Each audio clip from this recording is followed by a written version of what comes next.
President, en granskningsrapport publisert 25. mars viser at det har pågått omfattende og systematisk brudd på pasientrettighetene ved sykehuset Asker og Bærum. Personal ved sykehuset har ikke hatt tilstrekkelig kompetanse, og det er ikke ført kontroll med ventelister. Helsetilsynet og politiet foretar nå nærmere undersøkelser av saken. Hvilke tiltak vil statsråden iverksette for å forhindre at dette rammer andre pasienter, og har hun tillit til at helseforetakets ledelse og styre har tatt ansvar for pasientsikkerheten? President, jeg ser svært alvorlig både på de forhold som er avdekket i rapporten, og de konsekvenser som dette kan ha fått for pasientene. Både Helsetilsynet og politiet arbeider fortsatt med saken, og det er derfor vanskelig å gå inn i detaljene i det nå. Flere av tiltakene som vi har iverksatt etter at saken ved Asker og Bærum ble kjent, er nettopp tiltak for å sikre at sykehusene har et godt internkontrollsystem, og at pasienter informeres om sine rettigheter. Jeg viser spesielt til krav til de regionale helseforetakene om å gjennomgå rutiner og systemer på det aktuelle området, hvor det ble antatt at det var svikt ved sykehuset Asker og Bærum. For å bedre og sikre at pasientene får informasjon om sine rettigheter, har jeg bedt de regionale helseforetakene sørge for at Helsedirektoratets forslag til brevmaler for innkallelse og informasjon om pasientrettigheter tas i bruk ved alle sykehusene. Jeg vil løpende vurdere om tiltakene som er satt i gang er effektive for å sikre pasientenes rettigheter. Jeg vil vurdere ytterligere tiltak dersom det viser seg at disse tiltakene ikke skulle være gode nok. Helse Sør-Øst har forsikret meg om at det er iverksatt tiltak både fra Helse Sør-Øst og Vestre Viken for at avvikene skal lukkes ved Vestre Viken, og for at tilsvarende ikke skal skje ved andre sykehus i regionen. I tillegg følger selvsagt sykehuset opp de pasienter som skulle ha vært prioritert. For å sikre at pasienter får informasjon om sine rettigheter, er helseforetakene i regionen pålagt å bruke de brevmalene som jeg nevnte, og informasjonsvedlegg, og det er gjennomført opplæring av de ansatte ved sykehuset. Da revisjonsrapporten forelå, var brevmalene i bruk ved Vestre Viken, rutinene for håndtering av henvisninger var gjennomgått, og rapportering av utvikling i ventelister skjer nå hver måned til avdelingssjefen.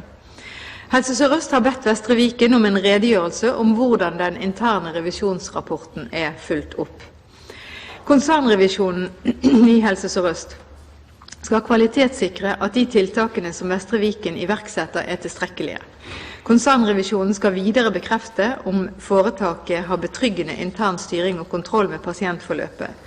President, jeg har på bakgrunn av de forsikringer og orienteringer jeg har fått fra Helse Sør-Øst, tillit til at både Helse Sør-Øst og Vestre Viken har tatt revisjonsrapporten på alvor, og har oppmerksomhet rettet mot at pasienter skal sikre sine rettigheter. Bent Høie. President, jeg mener at det er alt for lite oppmerksomhet generelt i styrene i helseforetakene knyttet opp mot sikkerhetsarbeid i sykehusene og fokus på kvalitetsindikatorer. Men i alt for stor grad styres sykehusene fra toppen, og det vil si fra helseministeren og nedover, ut ifra økonomiske incitamenter og en overfokusering på økonomi, på bekostning av pasientsikkerhet og pasientrettighetene. Så jeg vil ha helseministerens vurdering av om hun synes at styret i Helse Sør-Øst i forkant av dette har hatt nok fokus på disse spørsmålene, når vi ser at rapporten avdekker manglende på overordnet system for oppfølging og kontroll av ventelister og frister, internkontroll, ansvar og myndighetsforhold på inntakskontoret ikke er beskrevet, og ikke minst manglende kontroll på at ansatte har tilstrekkelig kompetanse og får nødvendig opplæring. Har styret i Helse Sør-Øst i forkant av dette gjort jobben sin? Statsråd. President, det er helt åpenbart at her har vært omfattende svikt i Vestre Viken helseforetak. Det har jeg sagt nå, og det har jeg også sagt tidligere. Jeg vil avvise at man styrer utelukkende på økonomi. Det er hele tiden pasientens beste som er i fokus.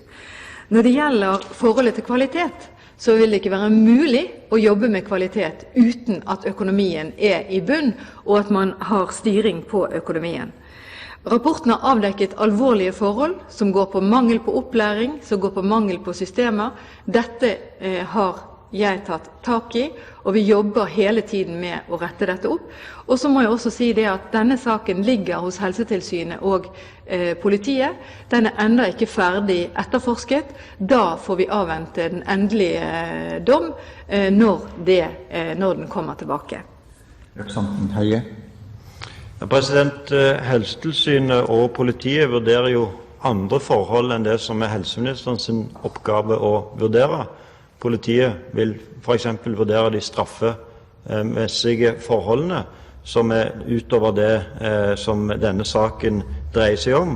Mitt spørsmål til helseministeren er igjen, hvilke vurderinger har helseministeren gjort av styret i Helse Sør-Øst sitt ansvar i forhold til denne saken? Jeg mener at styret i Helse Sør-Øst har tatt fatt i saken.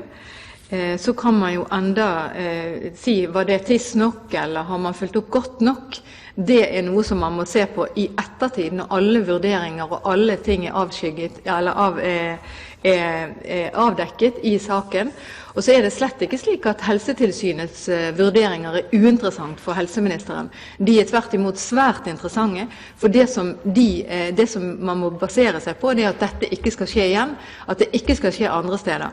Men jeg har tatt tak i både saken spesielt, vært opptatt av at pasientene først og fremst måtte få den behandling de skulle ha, og at internkontroll der og andre steder skulle iverksettes på en betryggende måte, at dette ikke er noe som har skjedd med andre foretak, og at opplæring nå finner sted på et helt annet nivå enn det som internrevisjonsrapporten avdekket.